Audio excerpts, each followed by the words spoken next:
Selamat datang kembali di sesi Telaah Sumber Anda. Hari ini kita gali lebih dalam pemikiran Stephen R. Covey ya, dari bukunya Principle-Centered Leadership. Ini kan sumber klasik yang idenya kaya banget soal efektivitas pribadi, terus juga organisasi. Betul. Tujuan kita, ya seperti biasa, menyaring intisari prinsip kepemimpinannya biar Anda gampang paham dan mungkin bisa langsung diterapkan. Tepat sekali. Dan yang penting nih, ini bukan soal trik-trik manajemen terbaru atau perbaikan instan gitu. Bukan ya? Bukan. Covey itu ngajak kita lihat lebih dalam ke fondasi yang, nggak lekang waktu. Prinsip-prinsip universal. Oke.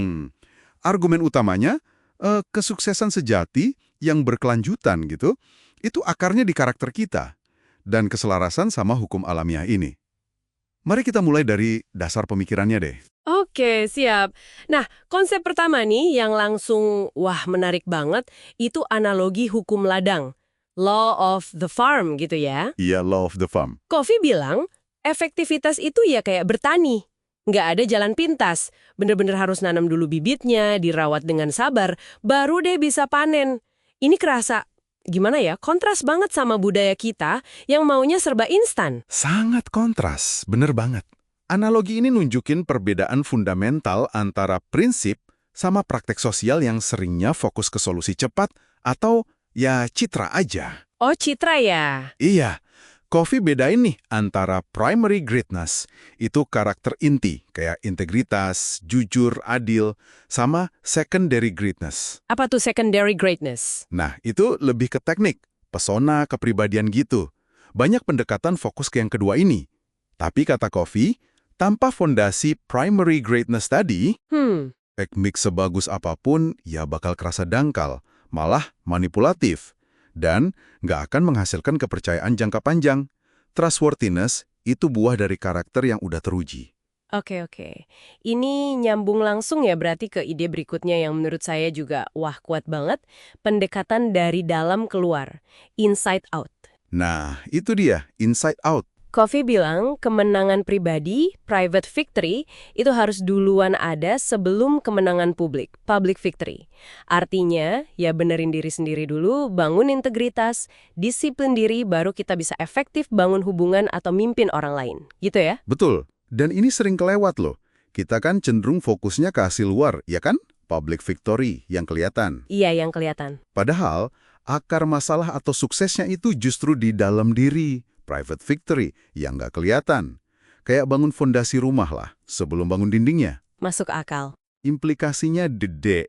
Kalau kita mau perubahan atau solusi yang benar-benar mendasar, ya mulainya dari diri sendiri. Jangan nuntut orang lain atau lingkungan berubah dulu. Prinsip-prinsip kayak keadilan, integritas, ini jadi semacam kompas internal kita. True North gitu, yang ngasih stabilitas di tengah perubahan atau gejolak di luar. Ngomongin soal bangun sesuatu yang solid nih, Covey kan juga mengadopsi gagasan dari gerakan total quality ya. Iya, betul. Total quality management. Dia saranin kita lihat efektivitas itu secara menyeluruh lewat 4 level. Ini penting banget kayaknya kalau Anda pengen hasil berkualitas yang tahan lama, bukan cuma capaian sesaat. Ya, ini sangat penting. Dan ini sering jadi inti kenapa upaya peningkatan kualitas itu gagal. Covey sejalan banget sama semangat total quality. Ngelihat kualitas itu sebagai hasil dari sistem yang nyambung semua di 4 level ini. Apa aja tuh 4 levelnya? Pertama, level pribadi. Ini fondasi paling dasar. Integritas personal kita, karakter, kemampuan kita, nepatin janji ke diri sendiri. Tanpa ini, level berikutnya goyah. Oke, pribadi dulu. Kedua, antar pribadi. Ini soal bangun hubungan yang dasarnya kepercayaan tinggi. Di sini, konsep rekening bank emosi main peran. Kita nabung pakai empati, jujur, nepatin janji. Tapi kita juga bisa narik kalau kita berlaku sebaliknya. Hubungan berkualitas butuh saldo positif. Wah, rekening bank emosi. Menarik. Terus? Ketiga, level manajerial. Fokusnya ke pemberdayaan, empowerment. Gimana kita ciptain struktur sama kesepakatan?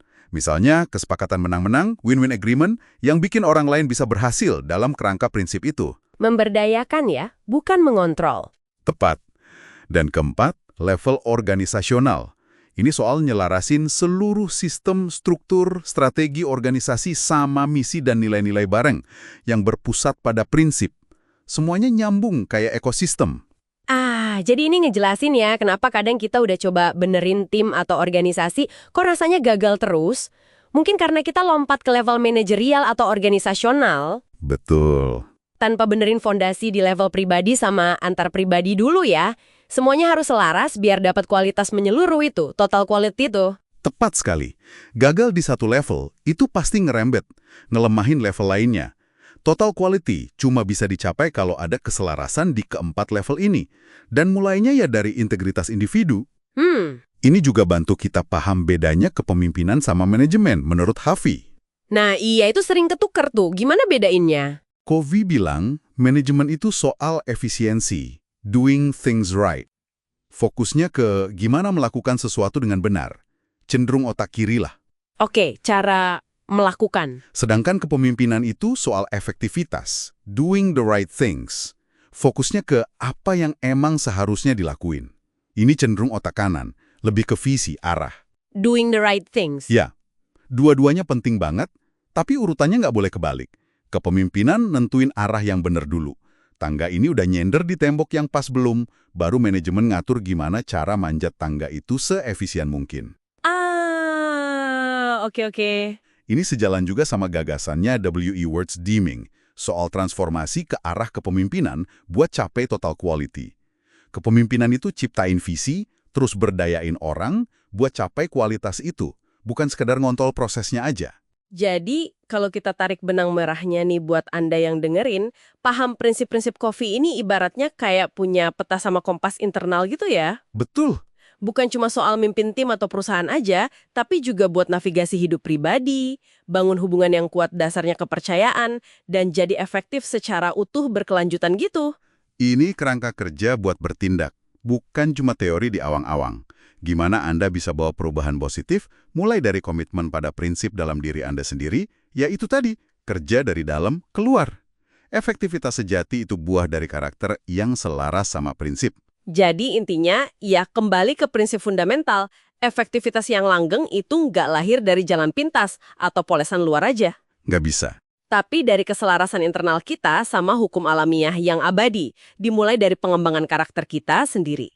Nah, sebagai bahan renungan nih buat Anda, dari semua prinsip yang tadi kita singgung sedikit, integritas, keadilan, kepercayaan, pendekatan dari dalam keluar, keseimbangan, kira-kira prinsip mana sih yang kalau Anda terapkan secara lebih konsisten mulai sekarang, Anda rasa bakal bawa dampak paling besar buat efektivitas Anda, baik pribadi maupun profesional?